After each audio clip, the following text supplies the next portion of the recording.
ওকে পূর্ণ সম্মান দিয়েও বলছি, আমার ব্যক্তিগত সিদ্ধান্ত, আসাটা আমার কর্তব্য ছিল। এখানে বন্দে মাতরম, জনগণ এবং যতক্ষণ প্রদীপ প্রজ্বলন হয়েছে আমি ছিলাম, কিন্তু এনাদের কারুর বক্তব্য শুনবো কিনা সেটা আমার ব্যক্তিগত সিদ্ধান্ত। লোকসভার অধ্যক্ষ তিনি তৃণমূল কংগ্রেসকে ভাঙতে চাইছে এমন একটা গ্রুপকে তিনি এন্টারটেন করলেন। বিধানসভার অধ্যক্ষ তিনি এমনভাবে অনৈতিকভাবে বিরোধী দলটাকে সাজাতে গেলেন যে আমাকে বলতে পর্যন্ত আগের দিন তিনি দিলেন অনৈতিকভাবে। তো তারা পরিষদীয় বা সংসদীয় বিষয় নিয়ে জ্ঞান বিতরণ করবেন আর আমি বসে বসে শুনবো, এটা তো হতে পারে না।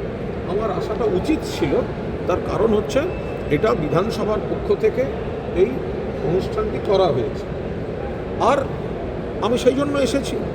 আমি একেবারে প্রদীপ প্রজ্বলন, বন্দে মাতরম, জনগণমন আমি পুরো ছিলাম, কিন্তু যারা মাননীয় লোকসভার অধ্যক্ষ তিনি গ্রুপ ফটো দিচ্ছেন, যারা তৃণমূল থেকে জিতে গিয়েছে তাদেরকে তিনি এন্টারটেন করছেন।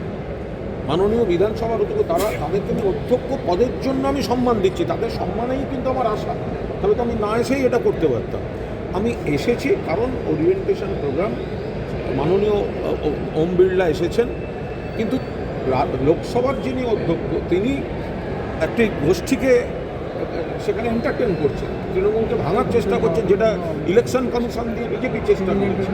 তাহলে লোকসভা এবং বিধানসভার স্পিকার পদগুলিও সেই যেভাবে বিজেপি ইলেকশন কমিশনকে ব্যবহার করেছে বা করছে, তাতেই আবার ব্যবহৃত হচ্ছে কিনা সেটা নিয়ে আমাদের মনে দ্বন্দ্ব আছে। আমরা স্পিকারকে শ্রদ্ধা করি।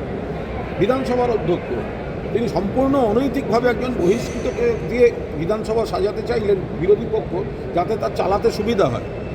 আগের দিন আমাকে চক্রান্তমূলকভাবে আমাকে বলতে দেওয়া হলো, আমি তো অ্যামেন্ডমেন্টে বলেছি, আমি টেকনিক্যাল গ্রাউন্ডে বলেছি, কিন্তু বক্তা তালিকা থেকে আমার চক্রান্তমূলকভাবে আমাকে বাদ দেওয়া হয়েছে। বারবার স্পিকারকে বলেছিলাম, এখন উনি নিরপেক্ষতা শেখাবেন আর আমি বসে বসে শুনবো।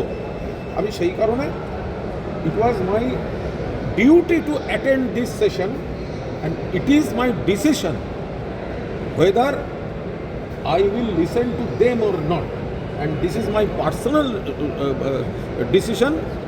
After the inaugural process, I am just walking out of this program. আপনার এই বেরিয়ে আসাটা কি এটা আপনার প্রতিবাদ? এটা কি আমার এটা ব্যক্তিগত ব্যাপার, এর সঙ্গে দলের কোনো সম্পর্ক না, এটা কি আপনার এই বেরিয়ে আসাটা কি আপনার প্রতিবাদ বলে বলবেন? আমাকে যে স্পিকার বলতে দেননি চক্রান্তমূলকভাবে, যেখানে আমার দলনেতা শোভনদেব চট্টোপাধ্যায় বলছেন কেন আমার নাম দেওয়া হয়েছে, আমি তো কুণাল ঘোষের নাম দিয়েছিলাম। তো সেখানে যখন চেঞ্জ করার অপশান আছে, সেখানে তিনি অপশন করলেন না, কারণ গুন্ডা দমন বিলে যদি কুণাল ঘোষ বলেন সেটা সরকার পক্ষের পছন্দ হবে না। স্পিকার যে স্পিকার দাঁড়িয়ে দাঁড়িয়ে আমার কণ্ঠরোধ করলেন, এখন তিনি সুকণ্ঠে বলবেন আর আমি শুনবো, আমি কেন শুনবো? আমি শুনবো না।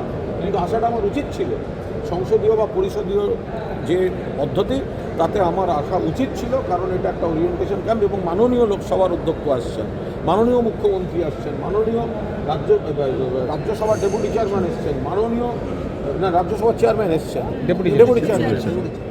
ডেপুটি চেয়ারম্যান এসছেন, আর মাননীয় আমাদের স্পিকার সাহেব, রাজ্যের বিধানসভা স্পিকারকেও তো আমি শ্রদ্ধা করি, কিন্তু তিনি আমায় বলতে দেননি তার প্রোগ্রাম আমি শুনবো না। আর লোকসভার অধ্যক্ষ তিনি তৃণমূলকে ভাঙার জন্য তিনি এন্টারটেন করেছেন একটা ব্রেকওয়ে গ্রুপকে, আর রাজ্যের তিনিও একটা গ্রুপকে তিনি মদত দিয়েছেন। আমি তাদের কথা শুনবো কেন? আমি অনুষ্ঠানে এসেছি, আমি বিধায়ক, আমি অনুষ্ঠান বয়কট করিনি, আমি রেজিস্ট্রেশন করিয়েছি, আমি এসছি, আমি সই করেছি, কিন্তু ওনাদের কাছ থেকে পরিষদীয় জ্ঞান আমি নেব না।